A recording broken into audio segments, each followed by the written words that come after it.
This is my pride and joy. This is Little Stinker, my pit special that is now in the National Air and Space Museum, number N22E. I always call it 22-easy.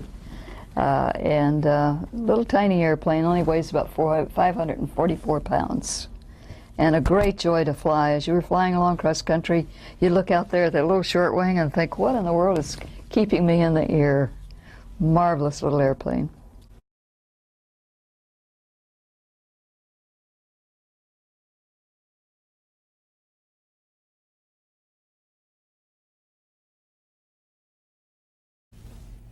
This is a shot of the first time I ever tried to cut a ribbon flying upside down. Naturally, being the first time, we went out and got the longest fishing poles we could find.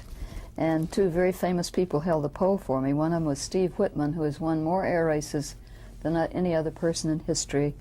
He is now gone. And Billy Brennan, who flew his airplane in a number of races and won the Cleveland Air Races several times with it.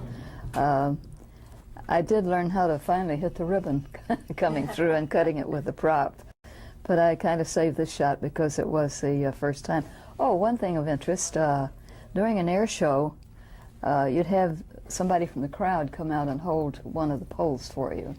And you'd have somebody standing by. You'd ask for a volunteer, and they'd come out and hold the pole. And then when you came in for your pass, you would head right for them. I mean, just head right for them, upside down. And when you get a little bit close, they'd drop that pole and just run like their life depended on it. And then you'd circle back around and you'd have somebody standing by who knew how to do it. And then you would do the actual ribbon cutting with the prop of the airplane. But it was always a lot of fun, and the crowd enjoyed it. This was in Miami at the All-American Air Maneuvers, and Mr. Piper, Bill Piper, who built the famous Piper Cub. This was in the late 40s, and he asked me if I would be interested in flying their experimental Super Cub to see if I could set a new altitude record. And I said, sure, that would be fun. And so they loaded it up one morning with the barograph, all the same day, of course. And I climbed in and went up to, maybe 29,000 feet or something like that. I can't remember all these figures. It was about 53 degrees below outside, and I haven't mentioned I usually fly barefooted, and my feet darn near froze to death. But it was a nice little airplane. After that, they came out with a regular Super Cub. So tell me, why do you usually fly barefooted? I guess because I'm a Florida cracker.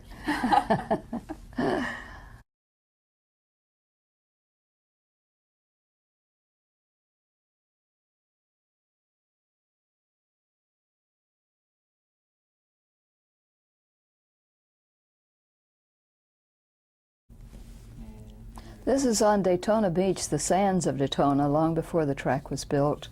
And just before making a run with NASCAR in a 56 Corvette, I also drove the 56 pace car there for the races, which was a Vet. And I think the speed, I think was somewhere around 143, 44, somewhere miles an hour, the average speed. It was a new record for women, straightaway record. When you run on the beach, you have to be very careful. Of course, they don't anymore, but the tide would bring in what we call tide pools. And you'd be going like gangbusters down the beach, and suddenly you'd see a tide pool coming up, and you'd have to watch your course very carefully so that you didn't go into the little water holes.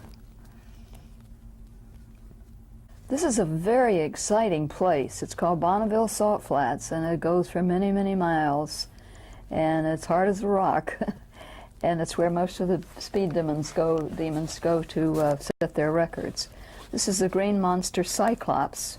Really wasn't made for this type of running, but I really wanted to go for a women's record, so Art Arfons let me use the car. When you sit in the car, your fanny is only about 6 inches off the ground, so to speak. And it's open cockpit, so as you're flying along, salt is flying in your face. You do have goggles on, but believe me, you keep your mouth shut, I'll say that. And this is the car that got airborne on me right at the end of the run. And was really quite a thrill indeed. I had the flu at the time, and I felt I might have done better if I hadn't felt so badly. But that's the Green Monster Cyclops, owned by Art Arfons.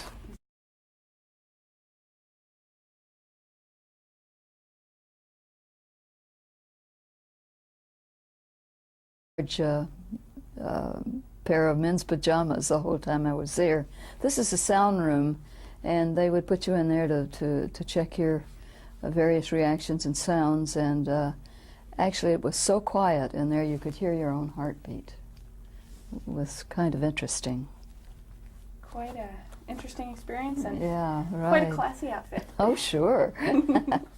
Oh, this is just a simple treadmill test that they gave you at the Brooks Aerospace Medicine School. It, of course, they made it go faster and faster and steeper to see how long you could undergo the physical activity.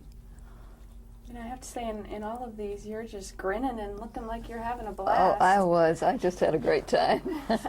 Really great time. This was kind of interesting. They were trying to show me and test me underwater because of the buoyancy advantage you have. Your body weighs a lot less, so to speak, underwater, like 90% less. And this is Scott Carpenter and Alan Shepard helping me adjust the mask. The interesting thing about it is I don't swim. I never have. I'm not particularly afraid of water, but I don't swim. But I didn't dare tell them. And we all went underwater, and they were very nice to hang around and help me when I wanted a little help. And I don't think they ever knew I couldn't swim. But it wasn't the most exciting thing that I did, I'm afraid.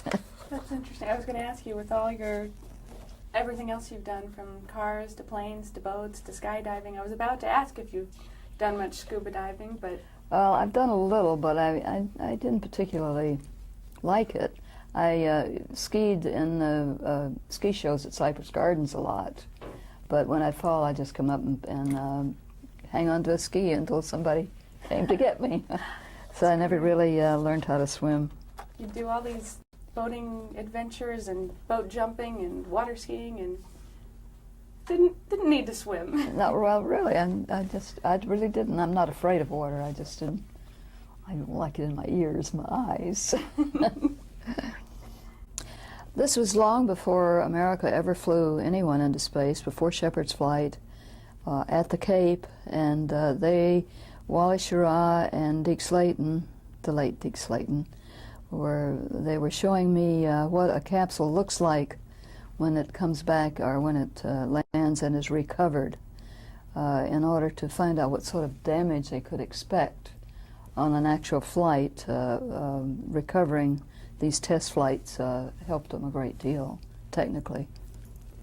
Now I have to ask, you worked so closely with the 7 during this time frame that you were down there, and did get to see a couple launches. When John Glenn went back up just last year, did you get a chance to see his launch? Yeah, I saw it. I had written John a letter, and I think it probably went in the fan box, as everything usually does. I also wrote Eileen, and I'm sure it went in the fan circular file also. But yeah, I was here for John's flight, and I also was interviewed for a magazine article about that time, and I said if John needs an old lady for a backup, I'll be there in a heartbeat for him. But unfortunately, I didn't get the chance. He did a great job on his flight, really did. This picture is Wally Schirra and Alan Shepard showing me the orbital air bearing simulator, which is similar to, not in appearance, but the purpose is similar to a link trader for a regular pilot. And this is what they eventually used to practice in for their actual flights. again, you all look like you're having a blast. Yeah, it was a very exciting time. This was a shot that was considered for the cover of Look, but for some reason they really desired to show the one where my hair looked so badly. This, I think, was my favorite shot in the helmet. And the helmet fit pretty good, too. I've had a lot of different kinds of helmets, from early days of flying of cloth helmets to skydiving helmets to boat helmets. This was really kind of my favorite, but I didn't get to keep it.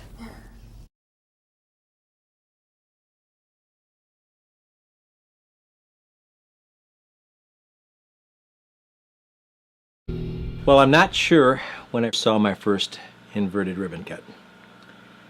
But when I did see it, I remember thinking, whoa. I was a kid. In my air show career, that was one of the maneuvers that I wanted to try. I try to make it as visible as possible. I'll use about 75 foot of ribbon. I'll end up tying multiple knots with long strands off of it, so that, you know, 1,000 feet down the runway I can squint and I can see that ribbon going across the runway. You need to still keep a real good focus on the poles, the ribbon, and everything that's down there. But then also you need to be able to look past that, look at the horizon, and compare that to the ribbon so that you can get your depth perception, that you can see what you're doing, along with every once in a while glancing at the pavement to see how big the white lines are that are going by at 150, 160, 170 miles an hour. 15 feet off the ground doing 170 miles an hour is pretty low.